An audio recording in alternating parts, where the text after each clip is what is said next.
Welcome back to the list. What are you going to say, Zach? I think I wasn't talking out of turn. You can talk. We're all just talking. Don't put me back in the prison cell. We're hanging out. We're talking about our favorite games that we played at the Niagara board game weekend, which if you don't know about, you can go watch the first video. We talked about it. This is the third year in which we've done it. We're going to get into the top 10 right now, starting with Zach. Oh, what's my your number 10. This is my 10th best. Wonderland's War.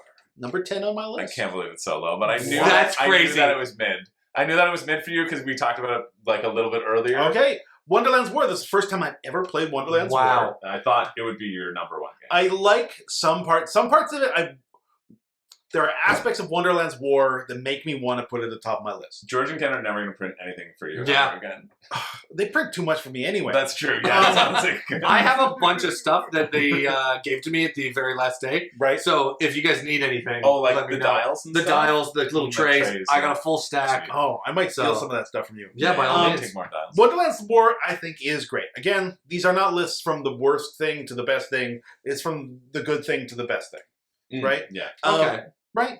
I think Wonderland's War, how do I describe Wonderland's War quickly? It's sort of It's Battle Quacks of Quedlinburg. I don't know Quacks of Quedlinburg well enough to understand that reference. Yeah.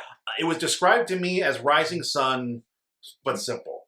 Meets Quacks of Quedlinburg. Sort of. There are basically two phases to this game. First phase, you take your little meeple, your little character, and you place it around a tea table and gain a benefit from that. Maybe that's some troops, maybe that's some money, maybe that's some kind of card effect, maybe that's some cool stuff. In the second phase of the game, after everyone's moved around the tea table a bunch and gained a bunch of resources, there's going to be a number of battles in 6 different areas, five different areas around the board. Right here. 1, 2, 3, 4, and 5. Very cool. There are 5 battles around the board. People who have placed troops into those areas fight the battles. If you win the battle, you gain some points, depending on which battles have, it shuffles up each round which battles are more valuable. And if you win, you get to place a castle there, which gives you some standing strength for the next battle on the following rounds. And more points at the end. And more points at the end. That's Then you go back to the tea table, you gain more benefits. Once you've gotten more benefits, you go back and fight more battles, and then you do that a third time. And then the other thing that's going on with this game is you're building a bag. So every time you get into a battle, you're pulling tokens from a bag, and you're sort of pushing your luck, trying not to go bust as you're pulling tokens from this bag.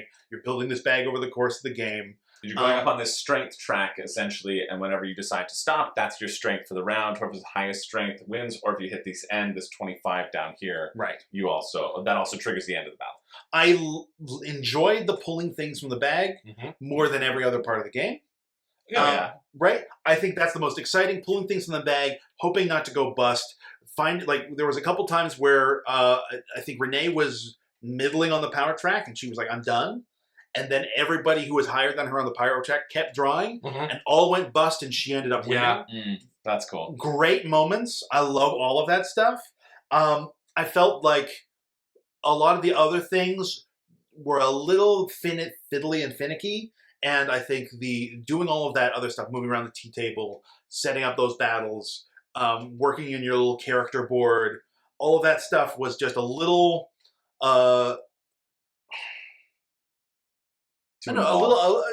not too involved, but like the sort of the effort cost of that detracted from the excitement of pulling from the bags. So that's why it's down, not higher on my list. I always enjoyed pulling stuff from the bags. We played that with George. I played that with Colin. I played that with Renee. Great time all around. All the battles were exciting. And every time we finished a battle, I was like, I wish we can just get back to this. We have to do these other 2 phases first. And Ken played too, right? Oh, yeah, Ken played as well, yes. I feel anytime we talk about George and Ken, we just say George. It's because George sucks all the air out of a room. Yeah. George talks more. No, but I really enjoyed my time. I think the art and the theme is fantastic. Yeah, I absolutely would play it again. I think it was compared to Rising Sun for me. I'd rather play Rising Sun. Yeah, I know Renee did that as a quick intro to your game for us. And I think I appreciate the comparisons, but I also disagree completely with those comparisons. Like I can see that's just a quick way of it being like area control, battle, troops here, we're gonna fight. Right? Yeah. Like that was the quick key. That's all right? I needed to know. Yeah. But like I to got compare it further to Rising Sun, I wouldn't. Right. Yeah. Yeah. I liked it just fine. Yeah. I'm not going to put any higher. Yeah. It was very surprising to me when you told me that when we were hanging out the other day. But I was because then George and Ken would be sad. George was like, They shouldn't be sad because I had a wonderful time and I would play with them again. Well, no, you But won't. like, you know, Well, it was the company. Oh, you're right. It was the company. It was the company. It was. You know what? I'm seeing a theme. I played too many games with Colin. He dragged everything down. Yeah. I never. All right, Colin. What game did you drag down to your number 10? My number 10 was Ready, Set, Bet. This was number 10 for me because it had a lot of chaos. Mhm. There was so much chaos. I didn't play Ready, Set, Bet.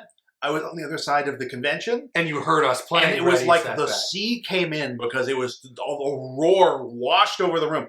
The convention was loud because there's like for 300 people playing board games and arguing, and some was social deduction and some were like betting games and things like that.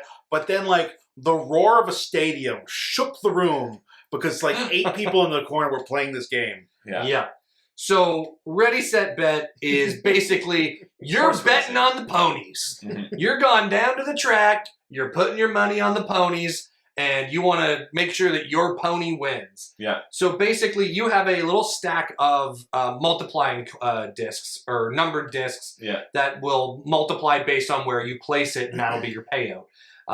So you can bet on specifically the blue horses or the orange horses, the red horses, or the black horses. And basically the way that those horses are moving down the track is you have somebody who's in charge of rolling the dice. There's an app too, hey? Do you know this? I didn't know this, and that would be much better than Kara trying to do it because she was not reading the numbers correctly. I was watching you roll the dice and some of the numbers were wrong. She missed the multiplier and it got rolled twice. And I was like, there's too much happening. It was so stressful. But boy, was it fun. Yeah. I had a great time playing that game and I really want to play it again. And now that I know there's an app, this might make it into the top 5. Oh yeah, it's a good game. I'll talk about it a little bit. I put it on my but it was for like a game to get people excited. Yeah. Holy crap! This did its job. It was bumping and moving and shaking. It was awesome. Yeah. And I would definitely play it again. That's my number. Starting the top 10 off with a bang. With a bang. With a bet. With a ready. With a ready, set, and Chris, you're 10. My number 10. My number 10 was Cribbage. No, what? Yeah, it's Cribbage. You play Cribbage? You play Cribbage? Yeah, I just played a quick game of Cribbage. Who'd you play with? Someone's grandmother? I played it. I just played a quick game to just wind down, and it was good. Did you get skunked? No, I won. I think. Oh. I forget. Oh. I forget. But it was not. Cribbage is a nice game. Cribbage is great. When you want to chill down from the convention, it's too loud. Just play a quick little card game on the side. Am I thinking of the wrong thing? Cribbage is the thing with the little wooden board and the clothespins that go in. Yeah. And you just roll a dice and hope No, you get it's it. a card game. No. It's a card game. It's math. So I've got 2 for 5, 5 for 7. You're trying to get multiple. I did the math completely wrong there. And my example. Okay. So it's a card game. Intelligent games. Colin likes to add intelligence to his games. I play Cribbage the baby way, which you don't do 2 for 5, 5 for 7. You just deal like 6 cards. You put 2 into a crib. You're gonna have a 4-card hand. Then you're gonna play these. You want to match up, getting either to 15, or you get pairs, or you get runs. That's it with your hand. You score those. You also go back and forth playing cards, and you're trying to peg off of each other, and then you're just trying to score a bunch of points. It's a very simple game. I think I must have always played Little probabilities. Wrong. Yeah, if you're using dice, that's wrong. There's no dice in the game. There's no dice in Cribbage. Okay. And there's no crying in Are you baseball. thinking of the... Here, I'll get up a picture of the board for you, in case you... Yeah, it's a either 2 or 3 lane board, and you go up and it snakes around. No. Looks like that. Yeah, that's Cribbage. You're thinking of backgammon.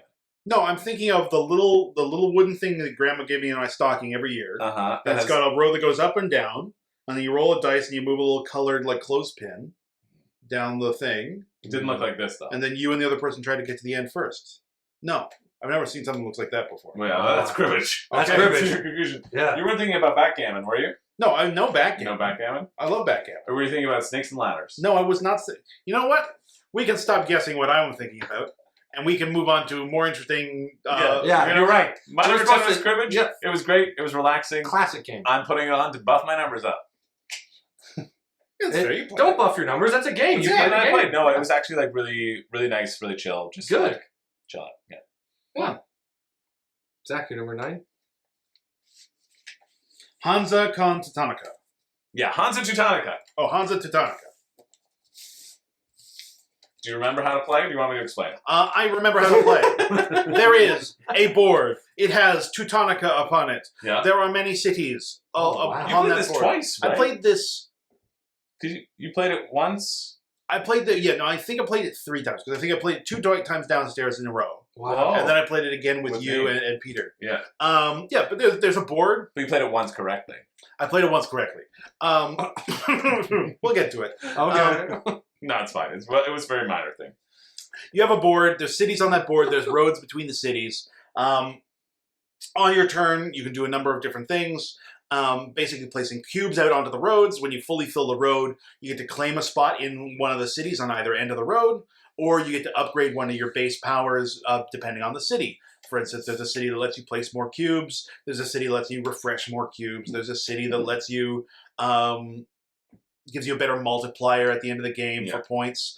And it's sort of a little area control game. Yeah. Everyone's placing cubes onto the roads, trying to claim, build trade routes, connect the longest row of cities, get the most sort of magistrates working in all those cities. Mm-hmm. You can't fit another magistrate in. Well, you're going to have to upgrade your magistrates so you can fit a yellow or a pink or a black magistrate into that city where there's an open slot.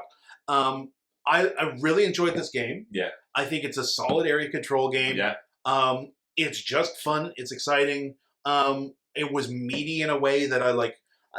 On the 2 days I played it, I was hungry for a meatier game because I played a lot of lighter stuff, and I was like, great, yes, give me this. I want something to chew on. Yeah. Yeah, I enjoyed it both times excellently. I did enjoy it more the second time. The rule mistake that was taught to me the first time around was we were playing with a bunch of people who I think have played a lot of Hansa Teutonica at a lower player count. Yeah, and so they player count, this row here is the only row leading into the city, which gets to activate this power. Right. And so they all taught me that, only filling up that road lets you activate that city and upgrade your ability to play more cubes. Yeah. Right? Where the actual rules and the number of players we were playing with is you can fill either road in order to fight over that city. And so the first game we played, everybody was fighting over that road the entire game. And I was always denied. Because it's how you get more action. It's how you get more actions. So it's pretty important. Right. So the entire game I was denied getting any extra actions, and everybody else had all of the actions. So the entire game, I can do 2 things. Everyone else is like, I'll do this, and I'll do this, and I'll do this, and I'll do this. And I obviously fell behind there, right? In a larger player game with both of those roads being open, it made it much more interesting. Yeah. And a lot more different play strategies appeared around the board, right? Which I thought was very excellent. It was a lot of fun. I enjoyed it both times, but I was able to. I still didn't win the action economy game the second time. Yeah, like I had fewer actions than other people. Yeah, but you invested so heavily in this. Yeah, but because everyone else I had gotten enough extra actions that while everyone was fighting over those cities, I was able to build a long trade route across the board. That was killer. I was very scared. Like. It came down like I was thinking it was like 2 or 3 points. It was very close at the end. If I had gotten one more sort of manager in one of the cities, I would have won. Yeah. A very exciting game. Really liked it, and like the tension in that second game was great because I saw what everybody else was fighting over, and I was like, just going to build my city. Yeah. Okay, they're going to notice I've built this because I've connected 2 cities now. No one's blocking me. Okay, I'm going to. All right, I'm going to connect. I've connected the 3rd city. Is anyone? No one's blocking me. The 4th. Yeah. Oh, they're going to let me do it. The 5th? Yeah. Oh, they're still fighting each other up top. Yeah. Oh, the 5th? Oh, the 6th? Oh, I've connected all the cities? Yeah. It was so good. It was really good. And I saw that you were doing it. I was like, I've got my own pathway right now. I've got my own plan. Right. If I took the time to deviate to stop you, I wouldn't have had enough points. Yeah. A lot of fun. Just a good game. This is a good game. Yeah. That was It's funny. The people I played with the first time was like, "Yeah, no, this is a great game." Games nowadays, they have too many colors in them. I can't stand modern board games. They have too many colors. And I was like, well, I like colors just fine, but this game is excellent. That's funny. No, there's 5 player colors there. No, that's You want beige? That's the medium amount of colors, Yeah, Chris. yeah. You want a whole brown board that's completely brown. Yeah. If it's any other color than brown, then you're in trouble. Yeah. I thought that was very funny. That's but very fun. Hansa Teutonica, high on my list. Nice. And that was your number 9? That was my number 9. My number 9 was Wonderland's War. Wow. It's in the top 10. Yeah. It's 1 above Zach. No, Pretty- Zach's was Number 10. 10. Oh. You were like, oh, it's much higher. I never said it was much higher. I said it was higher on my list. Wow. Both of you hated it, eh? Whoa, whoa, whoa! Chris, I Chris, can't just believe because that. you only have 14 things on this list, you're feeling like this is the bottom of our list. We're high. It's true, 50%. Higher than 50%. Right, Yeah. you're your old man standing on his roof being like, why are the skyscrapers so tall up Well, there? I've been wondering that too. They're just very high. Me and Colin are up on the 59th floor, and you're like, why are you so low? I just think board games need to have less color. And Wonderland's War That's is too much packed color. full of color. Too much color. I really enjoyed playing Wonderland's War. And I think playing the version that George and Ken brought did spoil me The deluxe because it's obviously the deluxe. there's only George one. and Ken always have the most deluxe of it. Yeah, Yeah. but there's only one version. They used to have a retail version where Oh. the chips were like you can get the chips as like an additional Yeah, add-on. But that's the way it is on their website. George has been showing me what the pricing would be. I know, yeah. And I'm like, Well, oh, brother, the- that's too The much. chips are too expensive, right? Yeah. But the base, they don't even do a retail one anymore because everybody just loves deluxified stuff so much. Yeah. So that like now it's just deluxified. But it's 160 US for the base. Yeah. Which, Deluxified, whatever. The Canadian dollar's not great, y'all. Canadian dollar. no, is the very Canadian bad. dollar is very bad. I know, which is why like I want a retail version of. Like I would do the retail fine because I don't need the minis at all. Mhm. Like you can just have standees Yeah. for the people. Meh. Yeah. But I would Let's prefer not the be retail. crazy. Yeah, well, I would much prefer the retail and then like do the chip upgrade or whatever. well, What that's I- why they have credit cards. What I would really love would be a completely brown version, Oh, right, yeah. with cubes. a sepia version. Just a sepia version. Much right. better, You yeah. can have sort of a light greenish brown Uh-huh. sometimes. Yeah. Awful. And cubes. We just need cubes. But Are you getting a... what are you? This is what you want. Reed's favorite game. I love this game. I know. I actually like this game. This is great. Oh yeah, it's a great game. What game is that? This is Lorenzo Lorenzo Il Il Magnifico. Yeah, well, it's not Wonderland's War. So Oh, no, get no, it out no, of here. Oh, jeez. That was the entire Iridia thing.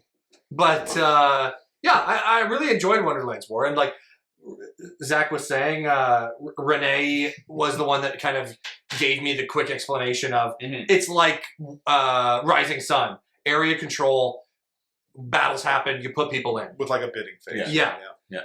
So that was like my comparison going into it, but playing it, did we play 2 in a row? No, we played one, but they played... Yeah, Some people I played two. I played the first one that I had to go. Right. And Then we jumped into the second. Yeah, Renee, George, and Ken played 2 in a row. Right. Yeah. But yeah, I thoroughly enjoyed it. I thought it was fun. Like I was looking into adding it to my collection, but after seeing the price point, it's going to stay out of my collection for now.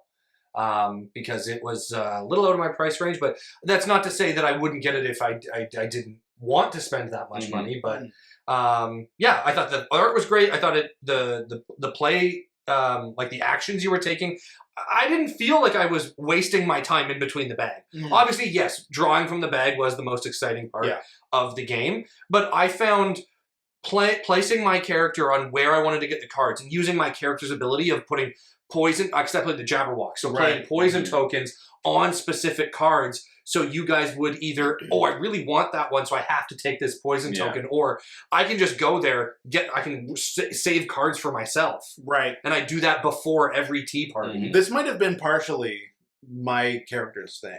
right? The Queen of The Hearts. Queen was all battle focused, right? Yeah. And I had that one ability that if I lapped everybody else, I would get an extra dude on the board. Yeah. And so it was a lot of the game was Your just goal me. was just going ahead of everything. Yeah, so that then boiled down a lot of my decision making space, right? Yeah, where mine was I get to place poison tokens on 3 different cards at the start of the tea party. So then that way, if I want them, I just get them, and then I just get my poison token back. Yeah. Right. And I was also jealous of Ken because he had the ability to back out of the battles. The and, Mad Hatter place bets. overpowered. It was very cool. No, it's nerfed. It was nerfed.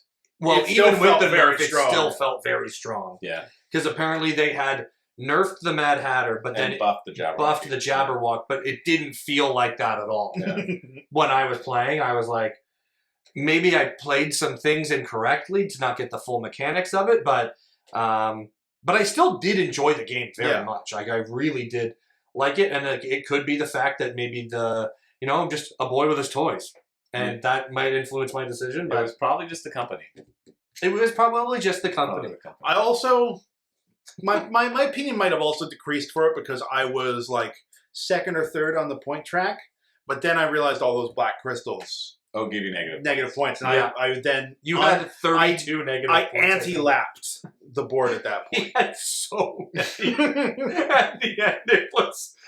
He had, I think, 2 of the biggest ones, which I think were 20s. I think you had 2 No, of the 10s. Well, it depends how you play them, right? Doesn't Yeah. matter. Right. Yeah. I had a lot of them at the end. That's believable. Yeah. My number 9 is a game called Steam Up, A Feast of Dim Sum. Ooh, Neither of you have played this game. No, but I watched you play it Yeah. from afar I with played my it. glasses. I played it with myself, Renee, Kara Yuval, and a combo of Aaron and Katri. They were one person. Okay. I feel like This one was looking away from lower the camera. because of the company.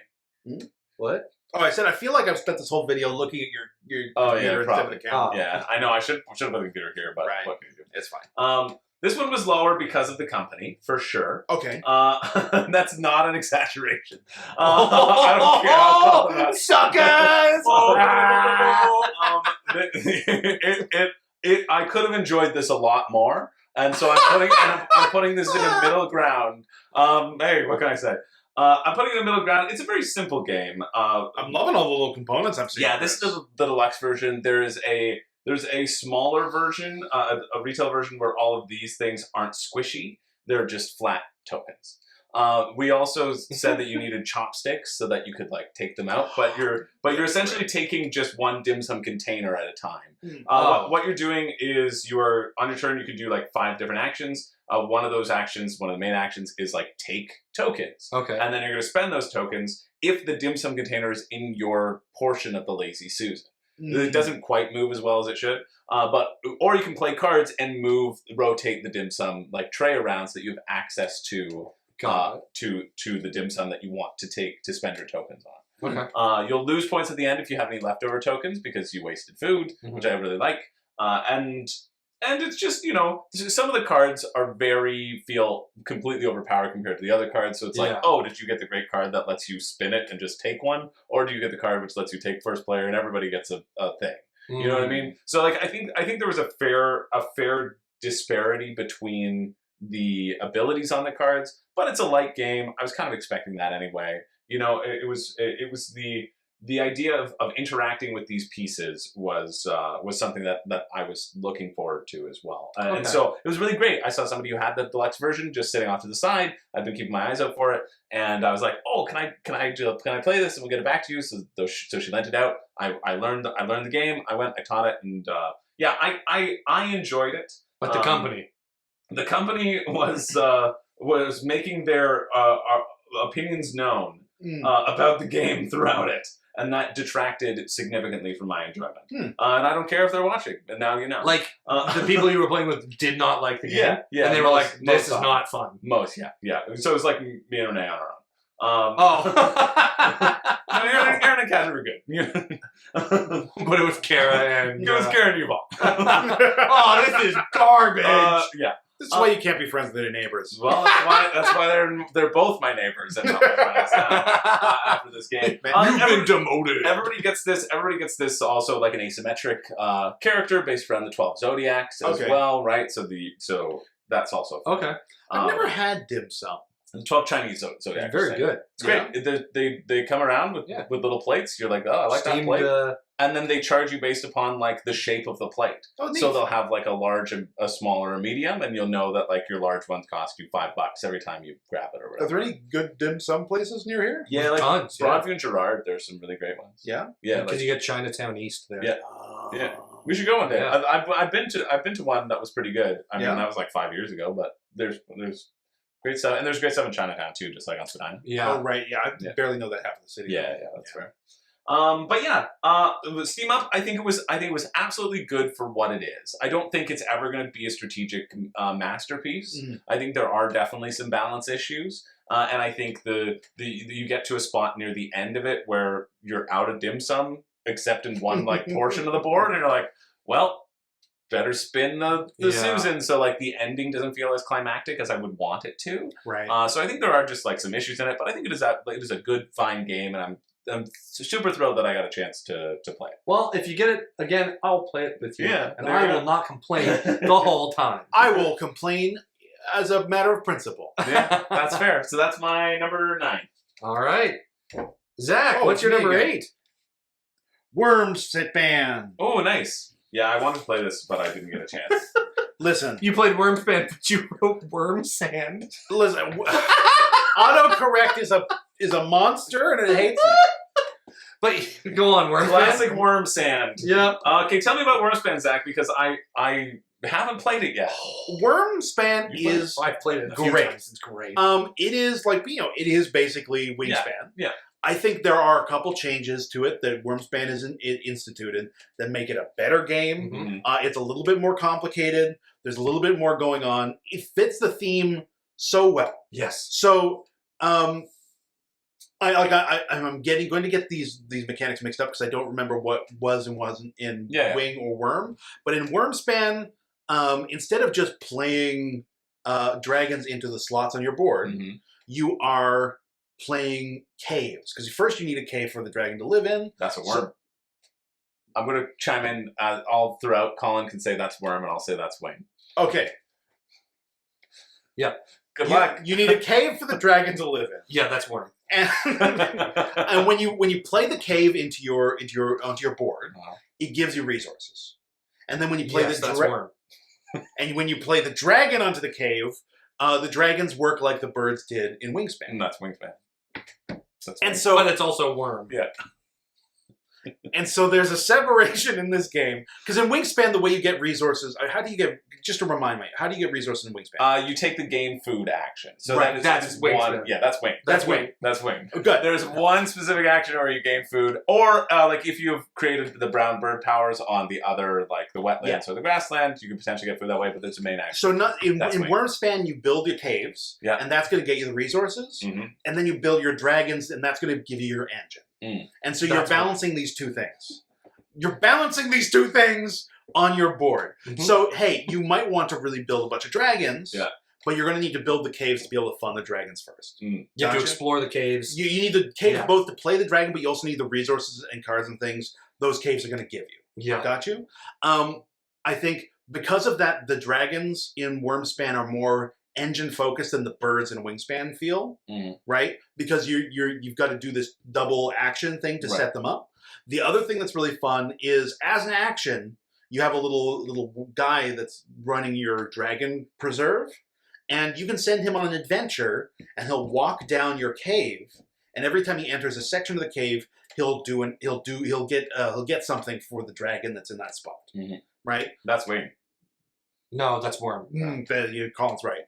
But the thing is, when he hits an empty cavern, there's no dragons here. There's nothing for me to write about in my book of dragons. And he goes home.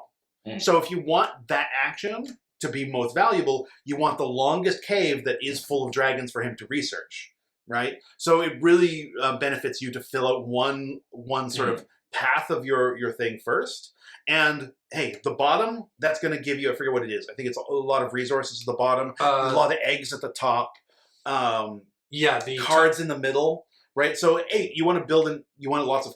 I mean, this I might think not you be, got it right. I think you got that's resources, cards, and eggs. right. Yeah. And so, hey, you want to build lots of eggs. Maybe you build your top cave first and fill it with dragons, so you can use your adventurer to build lots of eggs. Feels very similar to Wingspan. Yeah, it feels very similar, but a lot of the stuff just feels it's different enough because you're not building the cave system, and like there's an interesting thing where like, oh, you really need to send your adventurer to the bottom, but it's much more valuable to send him to the top.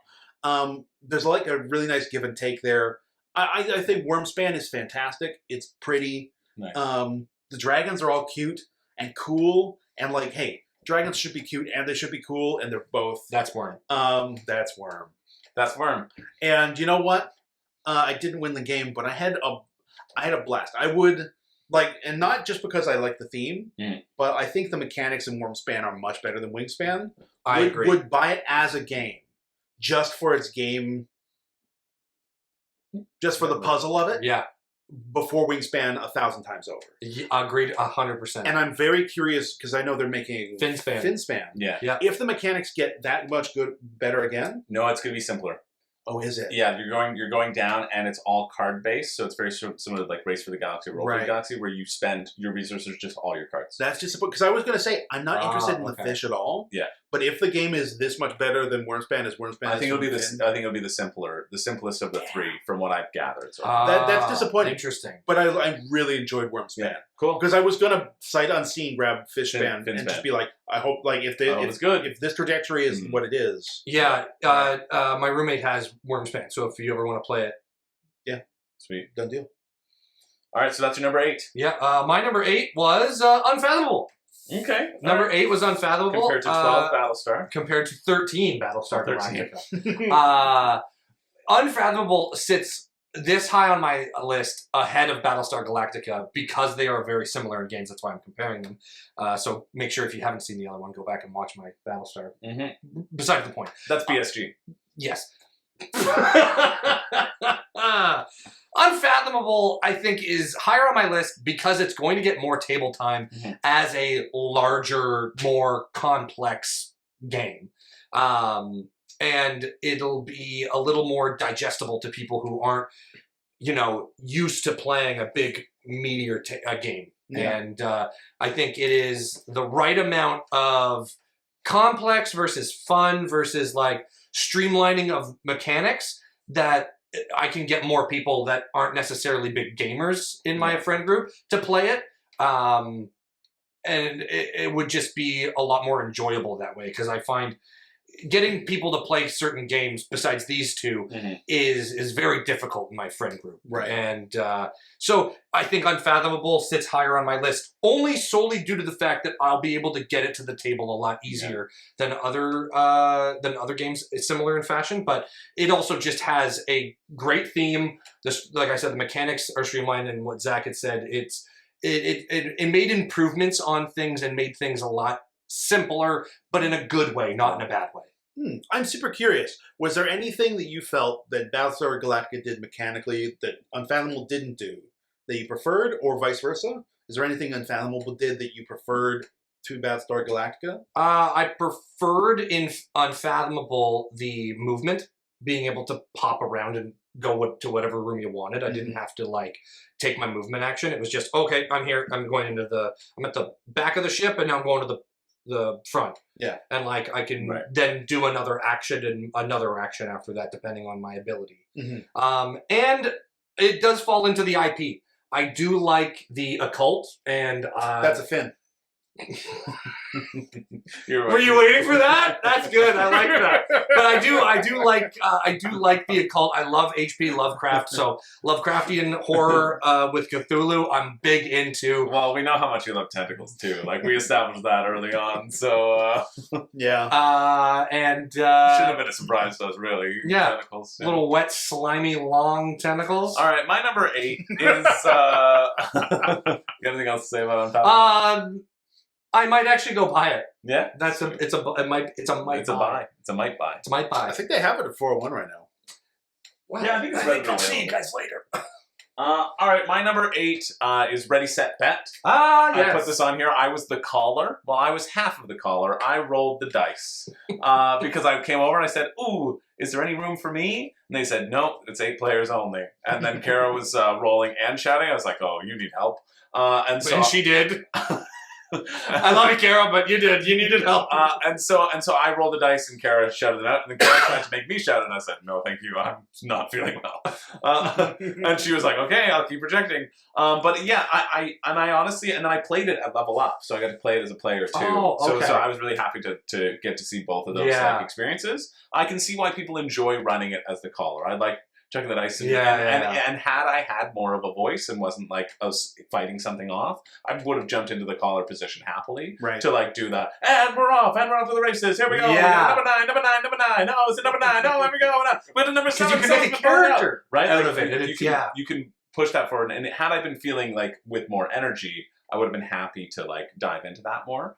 But yeah, I like the caller. I like seeing the energy. I liked not being involved and just getting to experience the energy as well. Like not being involved in like the strategic decisions of it. And then when I heard it on the app goes so slowly compared to what we were doing too. It's like you can probably pace it up, but it's like, and there's a 7. The 7 is off, and it's like certainly wasn't as energetic as the feeling that we had. Was really slow. So I also therefore got the appreciation of being the caller to like amp the energy up and sort of set the tone. Sort of put the game on your shoulders. Yeah. So I thought like that was cool and surprising to me. And so Tom Vassell from Dice Tower, this is his number 1 game, and he just likes being the caller. So his number 1 game is him not playing a game. Essentially, is it? Yeah. Is it? But it's just like facilitating that enjoyment for other people is also very enjoyable, and so that's why like I want to put on the list and made it number 8 for me because I was like being a part of that energy and enjoyment was enjoyable. I mean, that's part of the fun of being like at a spectator sporting event or whatever as well. Like you can feed off of the energy in the air and stuff like that, right? Yeah. So yeah, that's my number 8. Number 7, Zach? Oh, my 7. I'm just going to keep on pushing us along so that we I like it. Play Kabongo. Charcuterie. Charcuterie is number 7. Yep. Nice. Stop laughing at me, Colin. What did you write? Charcuterie. That's pretty good. It's close. That's better than, I forget, like Zach. I love when Zach, with Lorenzo, he was like, Bastard Tower. Because there are towers in there, and I made you basically play one of the characters. Charcuterie. I think that's a slick, fun little game. Yeah. I think it's so pretty. I enjoy building my little charcuterie table every time we played it. We played it 3 times now, I think. Yeah. Mm-hmm. I think it's quick, it's fun, it's pretty, and like there's just enough of a puzzle there. And like, hey, I like to fiddle with stuff anyway. Like, if there's like little tokens or whatever, I'll fiddle with them. If whatever. Yeah. This is a game where like, you can play with your little slices of lemon, or there's no slices of lemon. Yeah, you're constantly rearranging. You're constantly rearranging your crackers. You can constantly play around with it. And hey, you've got the maximum points you can possibly get. Doesn't mean it's as pretty as it can possibly be. And you can still like, I'm just gonna separate this cracker and this dip a little bit. I'm just going to move. Yeah. You know what? My tomatoes should be near the broccoli because those 2 colors complement each other. I like doing that bit, even though that has nothing to really do to the game. No, that's part of the experience. That is the experience. The experience is creating this charcuterie board. At the end, every game, at the end of charcuterie, I feel so proud as to how I've arranged it. Yeah, and I think that is an integral part to the visual experience of the game. Yeah. I think, I quite enjoyed it. And the whole time I was like, there should be a flower arranging game with these mechanics. Right. I think that'd be great. Oh, that would be fun. Yeah, bouquet. Just call it bouquet. Just call it bouquet. Yeah. Just whoever created charcuterie, TM, reskin it as bouquet, and you'll get it. Yeah. Right? Like, I think so. Yeah. Yeah. That was your number 7? That's my number 7. Yeah. I don't have a whole lot to say. No, it's not a complicated game. No, it's very simple. Very good. It's just great. I'm glad it's that high for you, honestly, because I think it's great. And Colin's a stupid, dumb idiot baby. My number 7 is Istanbul, the dice game. Oh, okay. Have you played OG Istanbul? I have not. Okay, it's great. And I don't think I want to now that I've played the dice game. I really enjoyed this version of the game. Yeah. Even though I don't have anything to compare it to, but I was taught it really quickly by Yuval, and we played it through, and it's just a quick, simple dice rolling game. You pick your what do you want to do based off the dice you rolled, and the first one to collect 5 red gems wins. Yep. It's as simple as that. You get little power-ups if you select them. You get points based off of how does the dice work? Is it a standard? You roll the dice and everybody gets to take something. No, what do you do on your turn? You just I roll the dice, yeah, and then I can either keep some of them or if I have a token, a reroll token, yeah. I can use that and reroll some of them. Yeah. But otherwise, it's a roll the dice. You pick what you have off of the dice that are up. Mm-hmm. So you can either collect income. You can gain you can use your yellow, green, blue, or red to gain that resource as a permanent tile. Yeah. Or you can then also gain a reroll token, I think it is. I thought I had played Istanbul, but I don't recognize any of the stuff I'm looking at right now. Well, this is the dice game. Different. It's different. Okay. Yeah.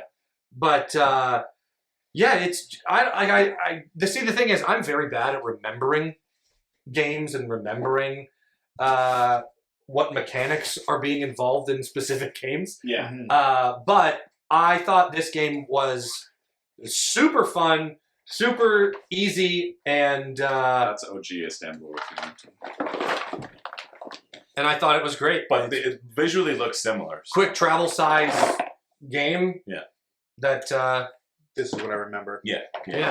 Well, it's not what I played, so get it out of here. Istanbul the dice game. It's number 7 on my list. Nice. Oh, I'm glad you liked it. I loved it. I should try it because I really like Istanbul. It's great. The dice game is good. Istanbul is like very an efficiency puzzle. Okay. So you're going out to the different spots, but you're trying to get 5 gems as well. Oh, okay. So I'm getting resources, spending them for gems, or upgrading stuff to get gems. Yeah. It's very, very, very similar. My number 7, I was going to look, but I remember. My number 7 is Hansa Teutonica, which we have talked about this video, I think. Right? It was my number 9. Yeah, so we've already talked about it in this video. I don't have too much more to say about it. I think it's a very solid game. It was on my favorite games that I played last year. I played it for the first time at Geekway to the West last year in May. And I was like, man, this is so slick. But it was somebody who loves the game. That's why I was fairly confident that rule was correct. And it's so good at 5 players. I just had a friggin' blast playing it again. Yeah. You know, it was one where I was like, oh, I've played that within a year. So do I try to play Wyrms Band, which I haven't played? But I was like, it literally made, I played so many games that I played that were in my top 10 games that I played last year. I got to play them again this year. Great. And so I was like, that feels worthwhile to me, even if I can't talk about something new and absorb new information. I still I just enjoyed myself. So I enjoyed myself playing Hansa, and I'll play it anytime. It's such a great area control game. Something that really excited me at the end of that was Hansa appears to have a bunch of different maps and other expansions and things. Yeah, there's a big box. Yeah, and I was like, oh, there's variants to freshen up this formula. Yeah. I'm very excited to one day see what that stuff has to offer. Yeah, very cool. Yeah, so that was my number 7 was Hansa Teutonica. Zach, your number 6? My number 6, Comic Hunter. Comic Hunter, Reed introduced this game to me. That was what I forgot off my list. Well, I'm glad to talk about it now. Yeah. Comic Hunter is great. Basically, you take the role of someone collecting comics. And there's 3 rounds. In each round, you do 3 different ways of collecting comics. Do you go to the convention and then do the online purchasing and then go to the comic book store? Okay, the next round, we're going to the auction go house. to the auction and the comic book store and the convention. And then the last one, you do another mix up of those 3 things or those 4 possible things. And every time you're buying comics in various different ways, sometimes you're taking them from the grid. Sometimes you're sort of playing this little area control game where you can move thing on the grid and then take adjacent cards. So hey, you want Black Widow? Here I'm going to move this comic so that these Black Widows in a row so I can take all 4. Or maybe I'll take these 2 Iron Men and then move this card so that the Hulks aren't in a row for you, right? So now it's harder for you to get your Hulk combo, right? So you can sort of counterplay each other. There's a drafting one where you get a hand of cards and you take one that you want and you pass it around and you draft comic books. all of these different. None of these individual ways of getting cards are super exciting, but because it's changing it up every time, it's consistently entertaining. You're getting these comic books. You're trying to make sets. So here's my set of Black Widow. Here's my set of Hulk. Here's my set of Iron Man. Then different things score in the game depending on some random things. So I think in our game it was first editions and unique cover art was scoring. It was higher. variant cover art, first editions, and It might have been team ups or something. no, diamond edition or something like that, or But it's all just these symbols on the side. Yeah. So just set collection It's with a comic book theme. Right. Yeah. And I thought that was really cool. And then, like, obviously the, like, standout thing about the game is there are a bunch of, like, historical and strikingly beautiful comic book covers on the front. Cool. So, like, hey, there's a Civil War, but there is actually the alternate cover for Civil War, and we're scoring more for alternate covers this time, so I'll grab that. Right. But the original cover is a first edition, so maybe if we were scoring that, I'd prefer that. Cool. Fun. It's a pretty game. It was a quick game. It was consistently fun and interesting. Did you have anything to say about it? I think you summed it up perfectly. I think it was just the right amount of rounds that it didn't feel like it overstayed its welcome. Right. The other thing I would say is a fun sort of balancing act was, you can sort of see on the page there, there were level 3 cards. They're worth more points than level 1s or 2s, but there were certain points where you would have to discard cards to add them to your collection. So I want to add 3 level 1s. I could discard 3 more level 1s, or I could discard 1 level 3. So, I'm not collecting Hulk. I'm going to discard my level 3 Hulk to play a bunch of other cards. Cool. So, like, hey, all the information on the cards was used for multiple things, multiple different sets you could be collecting, multiple different things would be scoring. You could use higher numbers to play more lower numbers. You could discard lower numbers to play more higher numbers. You're always making choices, and it was fun and good the whole time. Yeah. Sweet. Also, George printed an amazing little insert for it. No, George didn't print it. Oh, it didn't? Reed bought it with the. Really? Was it this? No. Oh, okay. Some guy had made his own inserts for it, and Reed bought it. Oh, I thought you said it was Secondhand. 3D printed. Yeah, it was, but it wasn't from George. Easy setup and storage trays. Sorry, George, I credited you and you didn't. Yeah. But yeah, Reed had bought it from somebody who they had made the inserts for. Okay, I assumed it was George. Yeah. That's a good assumption. Honestly, fair assumption. Yeah. And that was your number 7? That was my number 7. Or no, that was your number 6. 6, yeah. My number 6 was Flip 7. Well, I've never played Flip 7. I've heard it's fun. It was a blast. Oh, yeah? As far as, like, quick party card games go, holy crap, this takes the cake. This thing was so much fun, and I like there's a power-up cards or ability cards or, like, you know, a second chance card for if I flip the double number. So the object of the game is to score as many points as possible by flipping over cards. It's almost like blackjack, where you're flipping over a card, hit me, I'll take another one, and you're trying not to get doubles. So if you have a 12 and then you flip over a 12, you've busted, you're out, you don't score any points that round. But let's say I get a 12, then I get a 7, then I get a 5, then I get a +6, then I get an 8. I'm like, okay, you know what? I don't want to push my luck any further. I stop, and then I would just collect the points that I have up in front of me. And then I think it's the first one to get to a certain amount of points is the winner. But it's a kind of press your luck card game, and oh boy, was I not lucky when I played this game. I think the first 3 rounds, I busted out each time. And but oh boy, was it ever fun. And the card style, like the artwork on the card style, I really like it. It reminded me of like a 1920s-esque kind of movie theater, and I really liked that style. And it's a fun card game, and I'm going to buy it. Nice. Yeah. Cool. Yeah, I've heard great things. I think Ray, who I do the R&R show with, was talking about it recently. It's one of like her most played games over Christmas. They played just a crap load of Flip 7, and it was awesome. Yeah, it was a blast, and I would recommend it. Fun. Nice. All right, my number 6 is a game we played incorrectly, but we found out afterwards. It's DCeased. It's a zombicide game. DCeased is a zombicide game.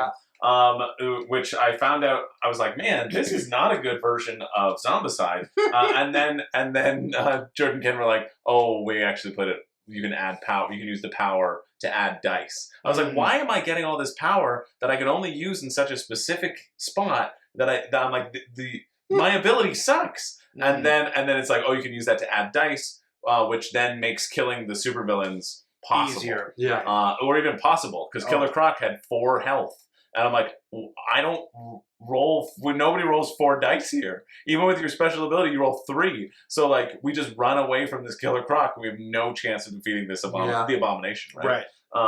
And so, it was learning that. Like, I still enjoyed it when we were playing it incorrectly. And then learning that, I'm like, okay, I see that then it's okay. Now it's actually a good Zombicide game, and I can see the flow of that. And like you gain 1 power every turn, and so you can stack that power and you can save it to use on big dice rolls. And so being able to store that up and like use it later feels fun to me. This is also it was DCeased Gotham City actually because it's a specifically. It's a cheaper version, so that's why they're like, you want to play this, Chris, because it's got a bunch of standees for the interesting. Villains. The only minis that you get are the villains, like the main abominations, and then the characters that you play as. So you got like Batman and whatever, and so I was Bane, so I was Bird. That's a worm.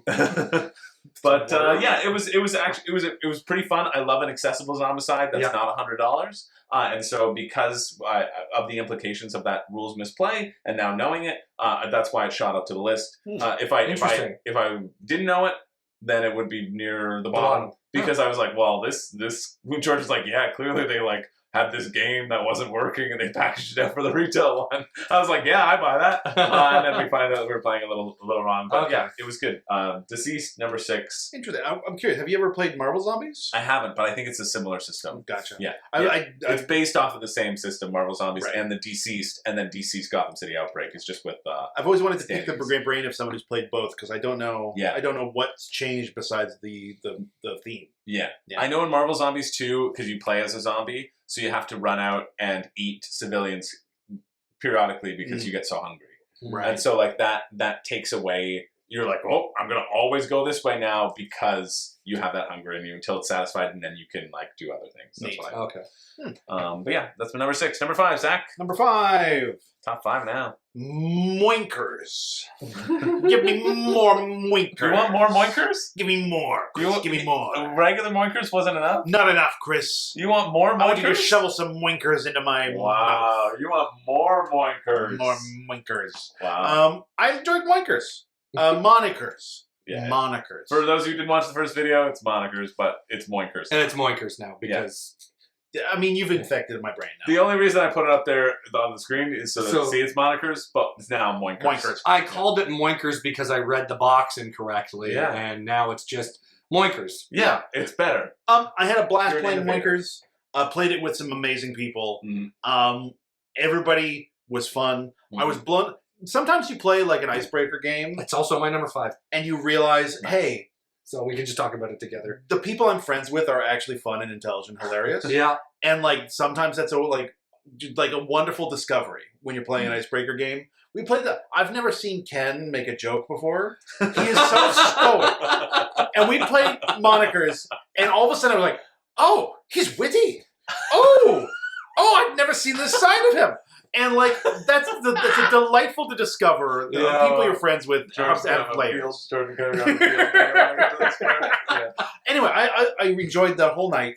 I enjoyed all of everybody's attempts to communicate with each other. I thought it was delightful. Yeah, I thought the absurdity of some of the cards, and I agree with you on some points, Chris, when you were talking about it, where writing your own stuff is more beneficial. But I think for a lot of people, the regular gamer, thinking of teaching your grandmother to suck eggs out of a chicken, who's coming up with that? Right. Yeah. Not your regular person. I also think one of the great things about Monikers is it has those 3 escalating levels. Yeah. I've been with groups of people and be like, let's play charades. We'll just pick some stuff and we'll do charades. And like, sometimes going cold turkey into charades. Terrifying. It's terrifying, and like, all of a sudden you've realized you've mortified everyone around you. Yeah. Because Moinkers has, here, describe it, but in short sentences. Mhm. Hey, do it with one word. Hey, No words. Now we're doing it with charades. Yeah. There's like an escalation with it, and you can like feel a group getting warmed up. Yeah. And like all of a sudden, like it arrives at its most difficult state when everyone is most set up to engage with it. Yeah. And that feels great. That was also my number 5. Hey. Many Moinkers. Oh, you had many Moinkers. I had many Yeah, Moinkers. Zach had more Moinkers. And I had the many Moinkers. And I prefer regular I like many Moinkers. Moink, moink, moink. But yeah, that was my number 5 too. And Zach, I think you summed it up pretty well. I can't add anything else. Yeah, it was a fun time. It was a great time. Yeah. I Chris, think your number 5? Yeah. Or did you want to talk about more about Moinkers? I'll talk about Moinkers. Okay. No, my number 5 is Chinatown. Ooh. Chinatown is a game that's I've played for a while. I don't think either of you played it at the convention. I played it with you. You played it with me? Yeah. Right, yeah. Colin played it with me. I'm forgettable. Maybe because I wasn't covered in mustard. I remember this. I remember seeing you guys had so much fun in the corner. I got jealous. Yeah, that's true. We were trying to be having a lot of fun so that you would get jealous. We honestly weren't even playing a game. It worked. We made it up. Chinatown is great. Chinatown is pure negotiation. It is negotiation in the board game. That's it. And I think it works on that level. I like playing it with 5 players. I like making deals with everybody and having like building things up together. Yeah, I think it is a super fun game. I will always enjoy it. It's been rethemed as Waterfall Park, which is so you're making a waterfall park, but it's essentially the same game, just a different map out cropping. But yeah, I really like Chinatown. I think if you just want to negotiate, that's it. You need to put a timer on it. I suggest 1 minute per person, because then it makes the deals matter, or else you can just kind of sit and math it out. That's a problem. It's starting to get to that problem with me that I've played it so much that I know all the math figures because I've done those calculations on the fly and I can just kind of spit them out. Of me. You took advantage of me. I never took advantage of you. I gave you a 64 to deal. You got a 60 from the start. Yeah, at the very beginning, you got 60 out of that deal, and I got 40, and I facilitated that happening. I also don't take advantage of people in Chinatown. I just make good deals with everybody and try to go for a 60-40 split. And that usually, because I'm making deals and nobody else will like actually make deals that are good for them, then I'm like, great, I'll hopefully win. This is classic Chris game playing, where he will actually give you the best advice. And he will actually explain to you the best turn you can possibly take. And he will actually work with you to benefit yourself. And somehow Chris will win anyway. It's because I do that with everybody. And so when you're playing a game with Chris, someone needs to be the greater fool and just not do the thing that will benefit you the most. You got to kamikaze straight into Chris and torpedo his game somehow, right? And he's gonna try to explain to you what you should do, and he's right, but you should ignore him. Well, I appreciate you saying that. I'm right. This was PSA brought to you. Anyway, Chinatown's great. It's really, really great in terms of negotiation. And the timer is integral, or else it can be not fun. Because then people are just like, I'm not moving forward. Well, too bad. You're moving forward. Like, I'm like, oh, this deal, we really needed to make this happen. We didn't happen in this time. We lose out on that money, which I think is very exciting. Mm-hmm. Yeah. Zach, your number 4. My number 4, Earth. Earth. I've played Earth with you, Chris, as a 2-player. Yeah. And I enjoyed it, but it didn't like blow me away. Yeah. Playing it as a 3-player game with Colin, enjoyed it so much more. Yeah. When I played Earth the first time with you, Chris, it cemented itself in my mind as a game where you hold the entire deck of cards in your hand. Yeah. Because there's no card limit, and in a 2-player game, especially because everyone's taking in Earth. You take an action and you get like a strong version of it, and everyone else gets a weak version of it. And so in a 2-player game, every other turn, you're taking the strong version. Are we putting you to sleep? No, I just thought that resting my head here would feel nice. Oh, all right. And then and then I realized that it did look like I was like saying that you were boring. You act into it. And then I was like, okay, I got to lean into it. Anyway. So in a 2-player game, every other turn. My neck really likes it. Oh yes. Fine, I'll stop explaining the game. Earth is a good game. I had a ton of fun. I loved it too. No, I loved it too. Anyway, it's on my list still. To finish my thought, in a 2-player game, every other turn you're taking the full action, and so you end up drawing more cards. You're getting more resources. You're playing more things. Yeah. And it felt very overwhelming. I had a whole hand of cards when we played 2-person. Playing a 3-person game changes the game so much Mhm. because, yeah, you're taking the main action, but then you're taking 2 minor actions. Right. And so you have a lot less cards in your hand. You have a lot less resources. You have a lot less opportunities to play cards. It felt a lot more spare in a very exciting way, where the choices I was making felt incredibly important every time I had an opportunity to make a choice. Right. I had a lot of fun. I had just vaguely remembered how to play the game from when we played it 3 years ago now. Yeah. And I still had to check the rulebook, but I taught it to Colin. And who do we play with?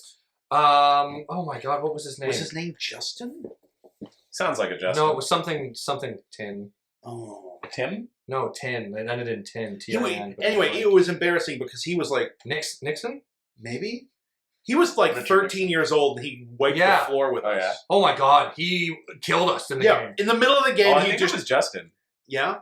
Because there was a Justin, I think, who was playing Ready, Set, Bet, who was 13. So I don't know how many 13 I don't know. We were in the middle of this game, and I had just assumed he was an adult. And he looked up and was like, "This is lovely. Sometimes I play games with adults, and they go easy on me because I'm a kid." And then I was like, "Wait, we're not going easy on you, brother." Wait, you're a child? I'm being beaten this badly by a child? I had a ton of fun playing Earth. I did too. The building the island and making a little engine, it's so satisfying. Yeah. But you probably might speak about it later. Yeah. I think Earth is great. I enjoyed it so much better more than 2 players. Cool. Yeah. That's great. I'm glad you liked it. I'm glad you liked it more. Yeah, because people are obsessed about this game. People were streaking through the streets about this game, and I was like, I think it's good. I think it's pretty good. Yeah, I thought it was good too. Yeah. I really thought it was good with more than 2 people. I love that. Yeah, and I guess the other thing is I love how there's so many aspects of the getting points or things like that that are modular. We could play this again. We could reset a dozen times and have different points, games each time, different player powers, different. Fantastic. Yeah, it's good value too. It was it was awesome value on Kickstarter. It was $60 Canadian. Wow. Yeah, it's good. Do you know what it's in retail right now? I think it's like $60 Canadian still. Worth. Yeah, worth it. Turn off the video. Go get it. Go buy your own copy of Earth. Yeah. That was your number 4? That's my number 4. My number 4 was Harmonies. That's my number 4. That is your number 4? Yeah. Well, did you want to talk about it together? Yeah. I don't remember it. That's perfect. But on the day of, it got a 9 out of 10, so it had to be good. Yeah, Harmonies was delightful. Harmonies just came out in 2024, and it is a very calming game. Have you ever played Cascadia? No, I have not. So it kind of reminds me a bit of Cascadia in that it is an abstract game where you're creating. I remember it now. Yeah, Harmonies is good. Harmonies is really good.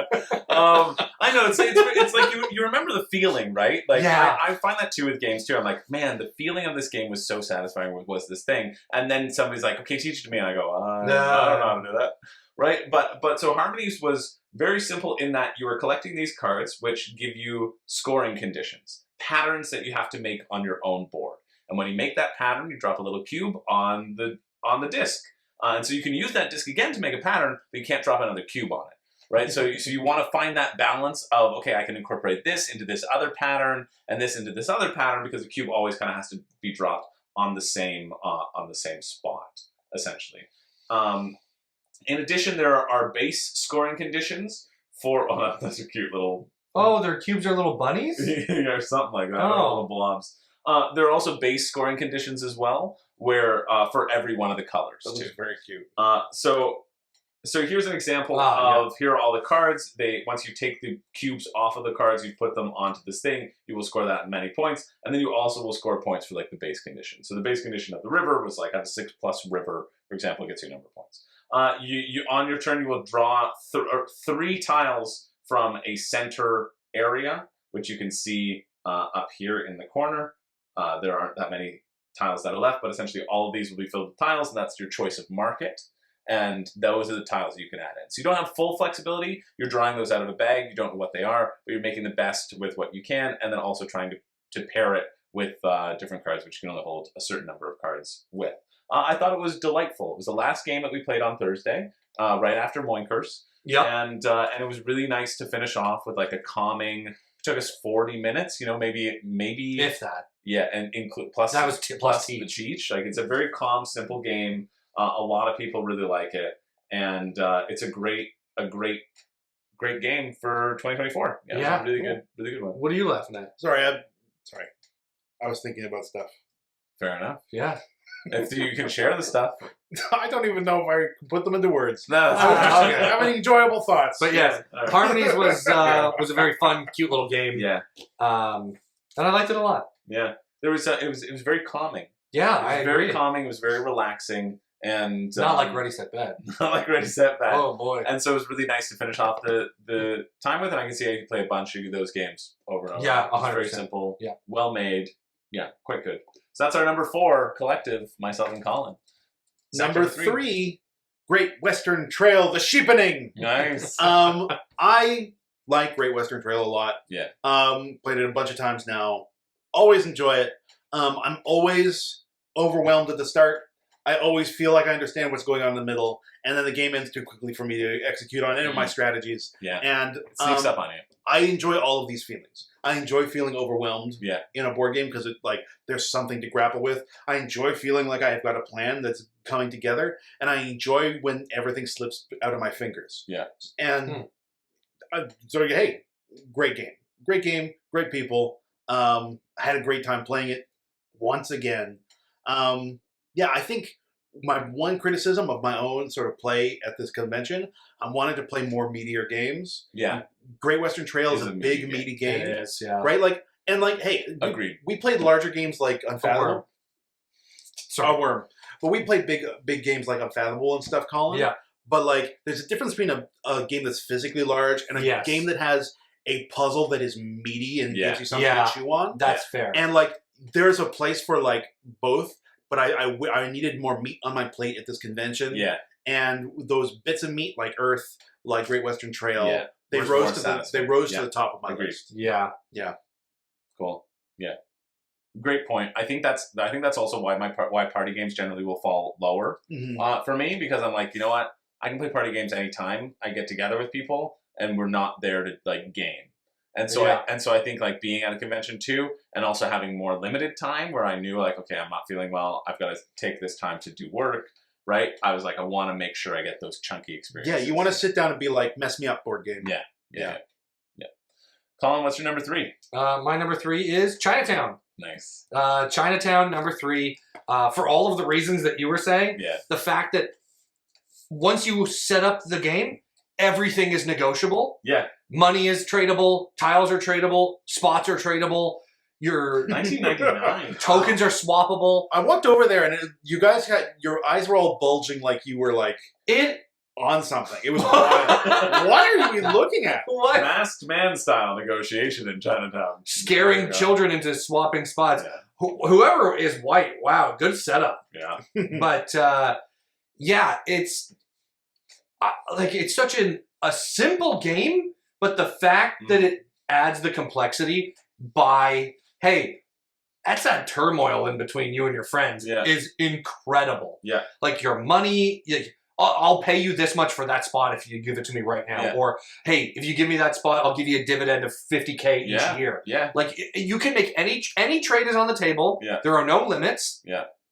And it's just... I loved especially with the timer where you were like, I was like, I'll give you 20,000 for that spot. And you're like, give me 50,000. I'm like, now it's 10,000 and you have 10 seconds to decide. And I'm like, I'll do it for 20. And I was like, great. Yeah. So the timer adds in the right amount of heart-pounding stress with the trading that I think the game needs it. I don't know if the game base comes with saying, hey, add a timer. I don't know if it does either, but that's the only way I've really played it. And Yeah. you really have to. No, yeah. And I would say even 2 minutes is too long. This is Waterfall Park. This is the re-implementation. So you can see it's still the same. Yeah. But it's just divided on 2 sides. So I think a little bit more things that are connecting. I think it's just the waterfall that separates. But everything else is connected. You don't have the districts anymore. So they don't have the 5 different districts. I kind of like the districts, but I can see how too.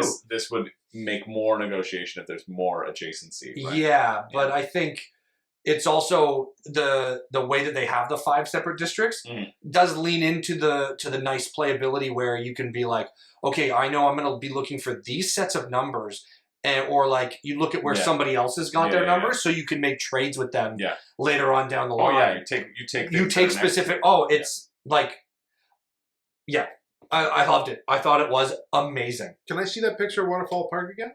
Yeah, sure.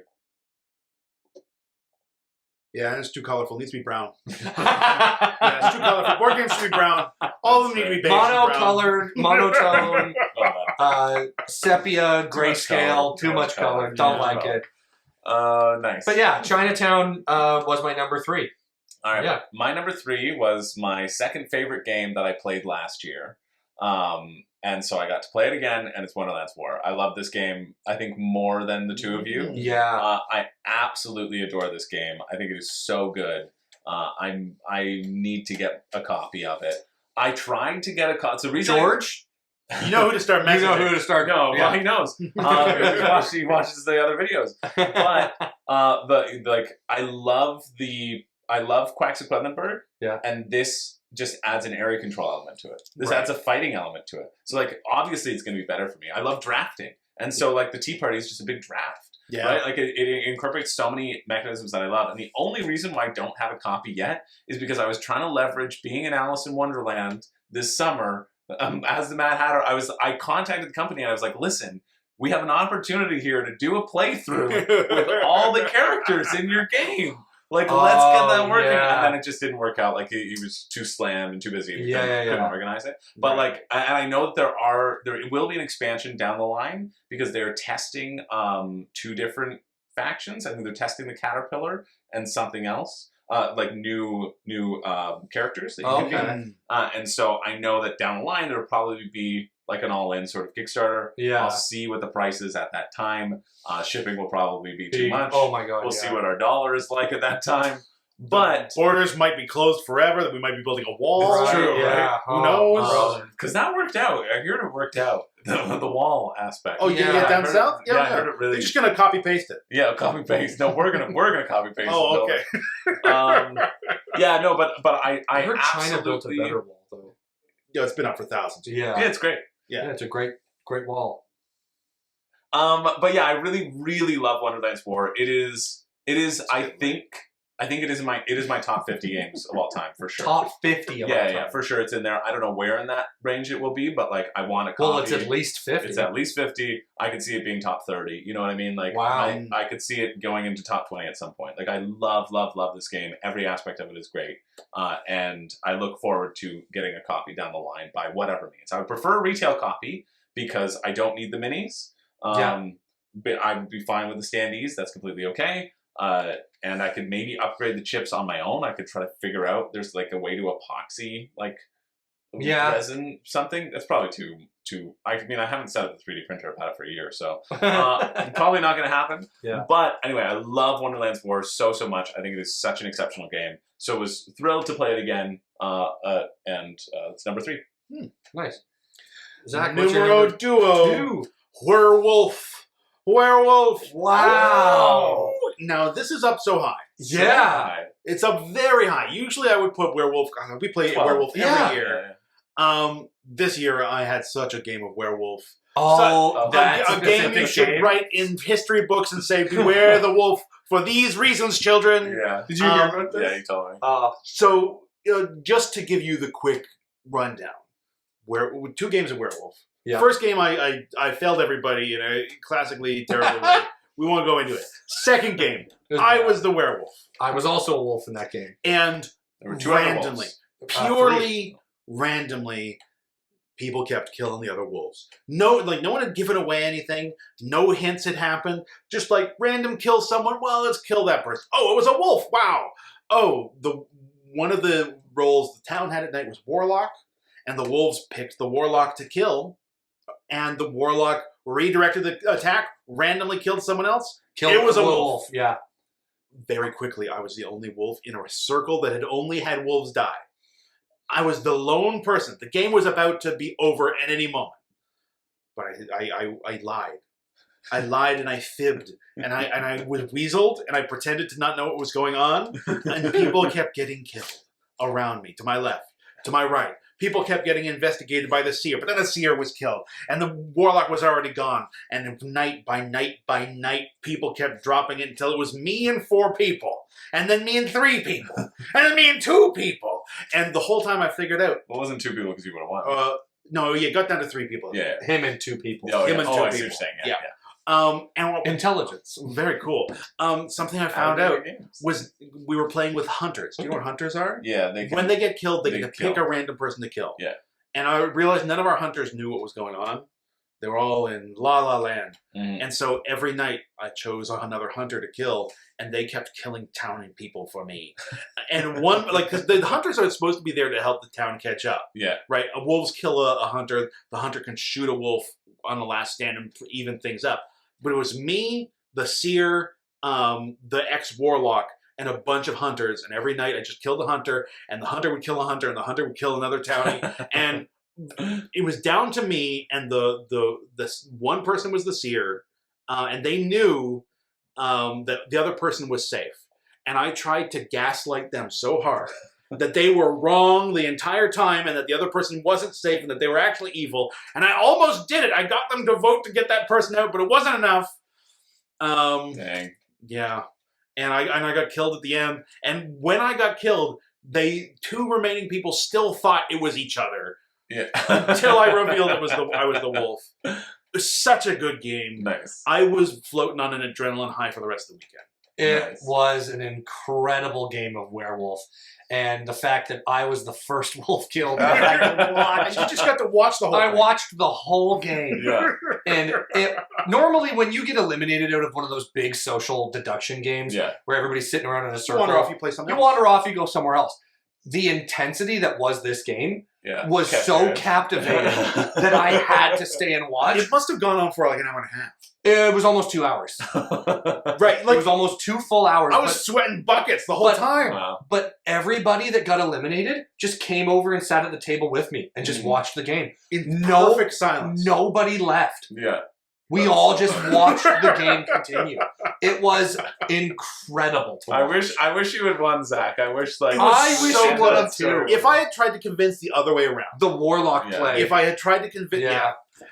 I was like, I just picked the wrong person to gaslight at the end. Yeah. Yeah. Oh, But then you I'm also the person who I did try to gaslight so hard was a very young girl, so I'm very sorry for lying so much into your face for so She long. was maybe She was 12. like very young, and the whole time she was like, "Oh no!" And I was like, "I'm giving this person a nervous breakdown." No, you were playing correctly as the wolf. You find out weakness, you capitalize on it. Yeah, it's true. It's true. Werewolf number 2, baby. Yeah. Werewolf number 2. My number 2 is sitting on the table with us. Earth.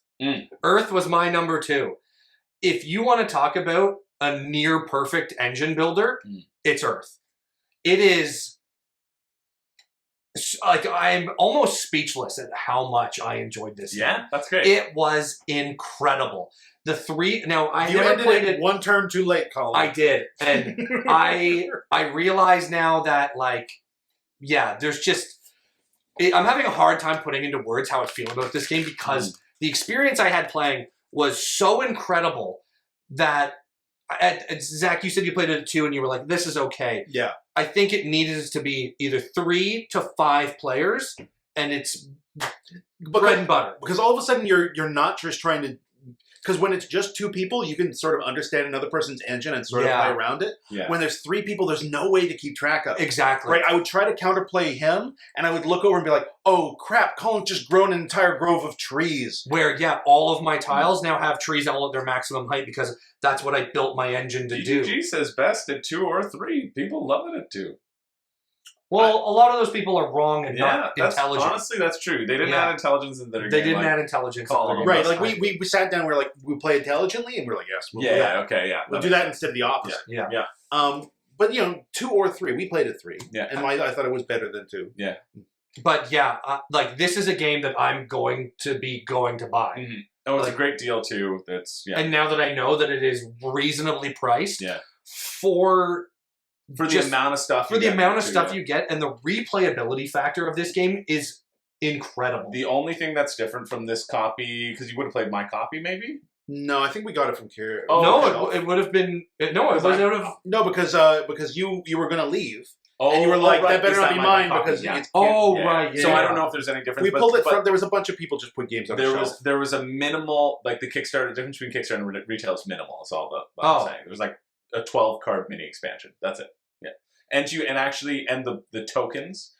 Did you play with like the little dirt triangles, tokens, the little soil tokens? Yeah. The green blocks for the green blocks are always there, but the only thing that's different is the wooden soil tokens. They're just like circles, which I prefer better because I can't pick those up. I know. That was the only thing I was like. They're really too small. Kickstarter downgrade. Yeah. Yeah. But like, I don't think I've ever sat down and played an engine builder where I went. Yeah. I feel like I know every part of this engine. Mm.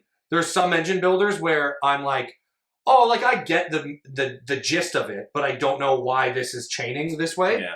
This one, I knew why everything was working with this card was working with that one, why I had it lined up over here. Like, it was perfect. I think one of the benefits of Chef's Earth kiss. is because you're activating on everybody else's turn, you get to see your engine work like 3 dozen times over the course of the game. Yeah, I'm getting so flustered I'm forgetting stuff. Right, but like this is exactly right. Right, but like, hey, in a lot of engine builders, you build an engine and it works 2 or 3 times, right? Yeah. And by the time you put the last piece in, now it can function, and you see it go off once or twice at the end of the game. In Earth, like every round, you're like, everything activates. Everything activates. You put 2 cards down and you have a fully functioning engine. Right. And you're just improving upon the engine that you already put. Yeah, and you go and you learn every. Oh, so it's so good. It's so good. We gotta save it. Remember when I said people were like taking off their clothes and streaking about this game? That's Colin. This little boy's getting his donger out. He's gonna run down the street. Colin, all right. No, just kidding. I'm just kidding. I'm not doing that. You two are the worst. So this channel's ending after this. My number 2 is Grand Austria Hotel. Grand Austria Hotel, last time I did my top games, it was in my top 30. I only released the top 20, but like I ranked them all. Okay. So this was in my top 30. I love this game. I bought a copy of it, and I hadn't yet played even my copy, so I got to play it, which was great. It's an awesome game. It's a chunky game. Okay. I'll explain it to you all. Essentially, you are building a hotel. You are inviting guests into the room. So you have to prepare the rooms, which then they're open. So these rooms are closed. Somebody's sleeping in them. But this room's open, ready to receive a guest. And then you also get guests who you need to feed first. So this guy needs to have a cake and 2 things of coffee before he'll go to sleep. Decaf, I hope. And then you get the bonus as well when it's finished. Down. Get out of here. And then you also can have like staff members, which give you like abilities throughout the game. How the actions are determined is let me see if I can get a. Whoa, a lot of pieces. A lot of pieces, but a lot of them are just cubes. You know, they're just a bunch of cubes. It reminds me a little just a bit bunch of of pixels. The Doors of Cartagena. It's better than that. Yeah. Yeah, significantly. How the actions are determined is you roll a bunch of dice, like a ton of dice, and it's 14 for 4 players. Okay. And then you assign them like in these rows, and you will draft these dice, snake draft, and these will determine both your actions and the strength of your actions. So if you take a level 3, that's how you prepare rooms. You can prepare 3 rooms, and the next person could prepare 2 rooms. The next person could prepare 1 room. Right here, you get like wine or coffee. You get 2 of them. Here, you get cake or strudel. You only get 1 of them. Right. Because but if there was 5 1 you would get 5 of them. That's so good. Yeah, and so like it both incentivizes you to take the only thing that is there, because that's the only time you'll be able to take the action, and to take the one that is the most efficient, because that you're getting like 5 at a time, right? And so you have things that can chain things together. So I had a thing where I had 2 staff members, one where I got extra strudel every time I got strudel, and every time I got strudel, I got to prepare a room. So I was like trying to get these ones to roll up, but then there was times when no ones would roll up. So you can also pass your turn, and once everybody's passed, you remove a dice, you can re-roll them. So you get to take 2 dice maximum each turn. So you either choose to let people like have their way, and if you don't like what's turned up, you take a dice away, you re-roll them. And so you're like dwindling down, trying to get these numbers to come up if you're trying to hit your engine, or you're trying to make the best thing possible. Number 6 can take any action, but you have to pay $1. But you don't get any bonuses. So I couldn't use my 6 to activate my cool strudel engine. Yeah, it's an exceptional game. It's so good. You play over a course of rounds. It's by the designer of Lorenzo Il Magnifico. Yeah. Do you think there's too much color? No, if I squint my eyes, it's all just sort of a browny sepia, so I think it's good. I mean, they do have the 3 different colors of rooms, but... I mean, to be clear, it was not me that had the actual complaint about the colors. I know. It's fun for me, though. I love Grand Austria Hotel. It's such a great game, and I got to play it. So, like, of course, it was going to go up high. It's a great game. But, yeah, I really, really like it. I think it's like, we should play it sometime.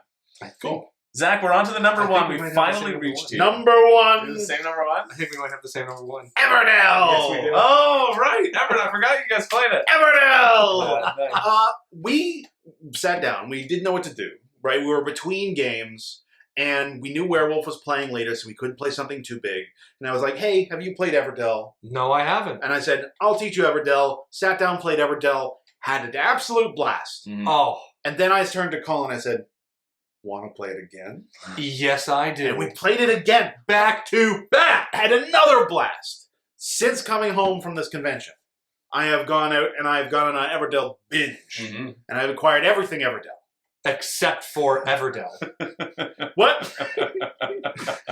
Do you want to tell the nice people at home, Zach, what you did? I went to the store. Yeah. And they'd obviously just gotten a big shipment of Everdell because there was like a big shelf. It was covered with boxes of Everdell.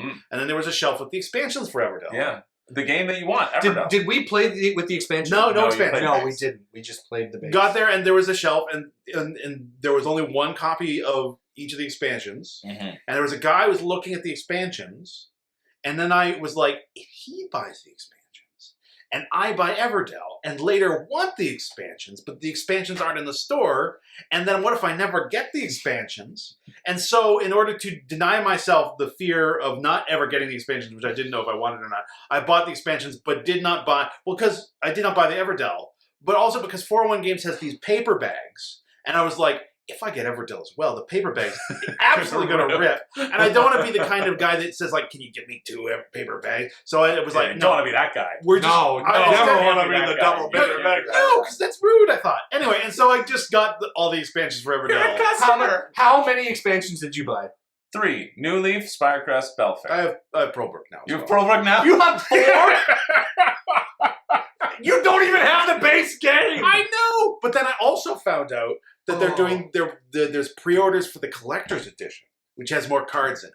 So I might pre-order. Yeah, so I have the collector's edition. Right, which it's has got Rugwort, with the Scramble Ball players. And the Squirble Stadium, yeah. Right, so I think and the legendary expansion and get the medal. You know, retroactively, it makes sense that I got the expansion. Well, it's great because Zach brought over the expansions and was like, I don't have Everdell. You have Everdell. And so we have played the expansions Actually? Yeah. So we played Spirecrest with some Belfair like modules, but they're small. Okay. So we played that on its own. We played New Leaf on its own as well. But we wanted to see how they existed by themselves. Yeah. Love them. They're both great. Oh, I'm so happy. Except Spirecrest makes it like harder to do things, so I like it less. New Leaf makes it easier to do things, so I like it more. I like the restrictions in Spirecrest, I think, more. But I think they're both good. But we're not talking about what I've done. We're talking about our experience on the day. Right. What do you have to say about Everdell, Colin? Because it's now your number 1 too. Yeah, it's my number 1, and it sits at number 1 because it is a game that I never played before. Sat down and Can't believe I never played it. Damon Cassie had my copy for an entire year. They never touched it. Yeah. They didn't open it. I know. They played Spirit Island, but they never touched I Everdell. know, they're fools. But yeah, sitting down to a game I've never played before, learning it on the spot with Zach, and immediately falling in love with the game. Yeah. The way that you take your actions, the way that you build your little city, the way that you like your collection of resources to do that, and the way you can chain with your locations that you buy versus the people that you buy. I have just never sat down and had that experience in a game before where it was so simple to get right away, but also so very complex. Yeah. And it was a tough choice for me between Everdell and Earth, between 1 and 2. Yeah. And you know what? In retrospect, tie for first place between Earth and Everdell. Wow. Both of those games were incredible. Also, both on the last day. No. Everdell's second last day. Everdell was second last day. Earth was last day. Right. Yeah. Yeah. Like, I don't know what to say. Like, I think when I did my top 10 on your your channel, it was like number 6 it or was something. it was high, right? And so I always knew I would really like Everdell. I've loved it every time I played it with you. It's my number 3 game of all time. Like it's I love it. And it could only go up. It's amazing. Yeah. Right. It's like I cannot wait to play the expansions. Yeah, the expansions are fun. I got to get the game first, but we'll do it. Well, I've got my copy. Yeah. Oh, we'll blend lives. Yeah, great game. Nice. Amazing. Yeah. Even though you have your own copy and you have your own copy of Earth, I love those games so much that I'm going to go buy my own copy. They're worthwhile being in other people's my collection. In your own collection. Yeah. Some I'm like, great, you have it, I can play it then. But like some I just want to always have the option of playing. Exactly. And Everdell's for sure one of those games. I think like Everdell being a game that is as potentially meaty as it is. And like as solid as it is. And also having like almost zero barrier to entry. Also being so cute, like I feel like anyone, even someone who's not super into board games, I could be like, could be interested. Yeah, cute rabbit board game with a tree. Yeah, I think immediately I could get someone to play it, and I think they would not regret that choice. Yeah, my partner is that exact person. Yeah, not a huge board gamer. I sent her a photo of Everdell. Oh, you have to get that. Yeah, I want to play that. Yeah. No brainer. Yeah. Right, like, hey. Well, she had that with Button Kingdom, too. Right? With Button Kingdom as well, yes. Which should have just come out, the video of our playthrough of Button Kingdom. Okay. Oh, neat. Yeah. But yeah, Everdell Enclave. Yeah, I'm really glad you guys had fun. I'm really glad you enjoyed it. I love that Zach has the expansions and not the base game, because that is like, if you can distill Zach so very as Zach. A person, like that's Zach. The reason behind it was, well, they had a bunch of Everdells, but only one of each of the expansions. You never would have gotten them. Yeah, oh, it's so funny. My number 1 has been talked about on both of your lists. It was my number 1 last year at Niagara Board Game Convention. It is still my number 1 now. New Zealand. I love this game. It's Great Western Trail, New Zealand. This Wonderland's War is in my top 30. This is probably in my top 20 games. Like I love this game. I need to go out and buy a copy. Is normal Great Western Trail above or below? Below. Cool. Yeah. Wow. Oh yeah. Doesn't like it has replaced Great Western Trail for me. Yeah, because I've played that a bunch because of WSBG. Like they have Great Western Trail in it. And I also feel like when I first played New Zealand, I thought, oh, maybe you don't have to specialize as the strategy. Like you really do have to specialize as a strategy in normal Great Western Trail. I think you do have to specialize as the strategy in New Zealand as well. Now that I've played it more. Yeah. But I just love the interweaving parts. I think they learned so many great lessons and applied them in New Zealand. And so Great Western Trail was in my top 30, I think. Like has been floating around there. But like New Zealand just brings it to another level, and I love it so much. I was thrilled to play it again. It was the only play that we scheduled, and again, like Zach and I, we played it in October, and it was like, oh, do you want to play New Zealand again? I was like, yeah, I do. Yeah. You know, like I try to usually opt for new things, or to, especially like within a 3-month span, sometimes I'm like, I've had a taste, I want another taste of all these other great things to enjoy, right? Because that's what happens when you have a large collection, is you really try to cycle through. But just like Everdell, where like Zach came over, we played one expansion, Zach came over the next day, and we played it again with another expansion. Like we had all the options, and we're just like, let's just do Everdell again, right? Like Great Western Trail New Zealand is one of those games where I'm like, I'll just play it. I love it. I think it's so good. I love how it all works together. So I'm just it's number 1. It was my favorite game that I played last year, I think. At Niagara? At Niagara and in general. Oh wow. And so like obviously it hits number 1 again. Yeah. Awesome. Yeah. Awesome. I'm so glad that both Earth and Everdell are so high on your list, Colin. Yeah. Because both of those games, usually I hate teaching games to people because I'm not confident enough. I always feel like afterwards I'm like, I taught it bad and that's why they didn't have a good time. Yeah. And the fact that both of them are so high and I did such a bad job teaching both of them. You didn't, though. I think... No. Everdell, you taught very quickly, very simply, and I got it. Right. Earth, we both took turns reading the book. Right. Yeah. So, like, we taught the game. Like, you refreshed yourself, and I taught myself. And you also helped me fill in blanks. But, like, at no point did I feel like I was missing anything. Yeah. Makes me feel so good. Yeah. Man, I had a good weekend with you guys. I had a good weekend, too. I had a great weekend, too. If I could have a secret, super extra level on the top of this, I'd be hanging out with you guys, Agree. spilling tea in the hotel room with you, Colin. Going to get food at that empty restaurant. Now, I'm curious, because I really don't know the answer to the question. I think I'm 60-40 one way, but spilling tea, was it physical tea or was it actual gossip? We will. That's not for the world to find out. I'm 60-40 that it was physical tea. That's not for the world to find out. I think it's physical tea. I had a thermos. I was letting it cool down. I was 60-40 in that direction. Man. Yeah. Fun weekend, guys. I'm also glad we got to do this video together. It's good hanging out. It's always great. I love these recap videos. Yeah, no, it's This great is to actually hear about your thing. Probably part of my favorite part of that weekend is the recap. Yeah, for sure. You get to make that little moment last all year. Mm-hmm. Right. I get to watch this video a dozen times. Yeah. I usually watch this after the Tentacles. Oh, yeah. Right, you have to cool down. You Yeah, need something to put you to sleep after. I don't know, before and after, I'd say. For different reasons. Yeah. Cthulhu, guys. We're talking about Cthulhu. We're talking about Cthulhu. Get your mind out of the gutter. Thanks everybody for watching and hanging out with us. We're going to end this video now because we've been talking for over 3 hours. Oh, wow. Holy moly. Yeah, this is an hour 34 and the other one was like an hour 40. Hot dog. So thanks for sticking with us. Hope you enjoyed hanging out. Attend your local board gaming convention. It is really a blast. I've been converted to this. I said this at the end of my Level Up recap too. Okay. It's just because you get to booking out time to play games with people is a special occurrence. I find. Yeah. And I think that like booking out a whole weekend is meaningful and really cool, and just kind of setting that time aside. That's why people like Twilight Imperium. Because you set aside the day, you spend 12 hours playing that thing, right? Mm-hmm. I think going to a convention and playing things that you love, teaching things that you love to other people, experiencing what other people love, I think is a wonderful thing, and well worth the price of admission, I think. 100%. Set aside some time to give yourself to your friends. Mm-hmm. Because, it's lovely.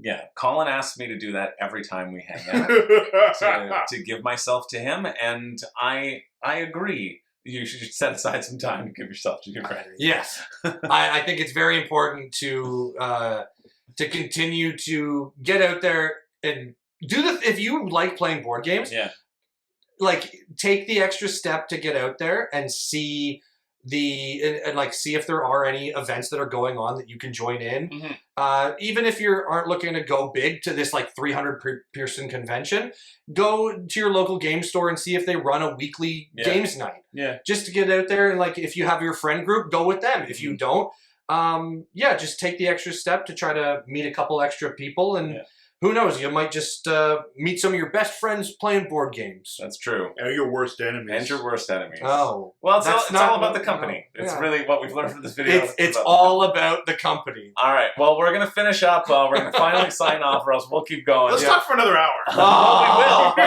we will. Thanks for being here. Check out your local conventions. If you're in the Grimsby or Niagara region, also come to Niagara Board Gaming Weekend. Yeah. It's a great time. Often the hotel will sell out very quickly because everybody who goes there likes being there. Oh, my mind.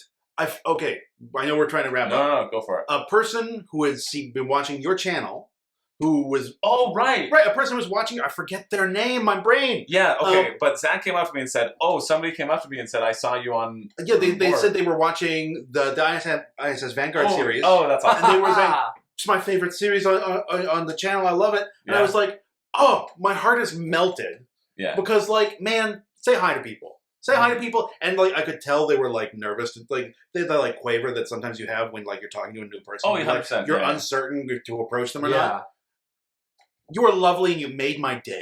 Yeah, no, Zach told me about it. He was so happy, and I was really jealous that you didn't say hi to me. So, but to be fair, I wasn't in the convention hall like as much as those they were because I was doing work. So I'm going to assume that's the reason. But I'm mad that I missed you. Everybody, if you're in the Niagara region, come hang out. It's great. We would love to. All three of us would love to play a game with you. Yeah. Because like you just every person who I play a game with at Niagara, whether like I know them before or like the group of people I know there is slowly getting bigger, and it's just good people. Awesome. It increases every year. So many good people. Bring more people into the fold, and you recognize more faces too. Like, I played a game with you last year, right? Like you can just wave and say hi and whatever. The more people I know, the less I have to play games with Colin. Honestly, yeah. Because it's all about the company. Yeah, great flag, Zach. Yeah, no, Yeah. that was great, and it's great seeing people who somebody was like, "Hey, did you see my shirt?" They were talking about Into AM shirts. I was like, "Nice!" I was like, "Yeah, aren't they comfy?" They're like, "Yeah, they're comfy." So that was great too. Cool.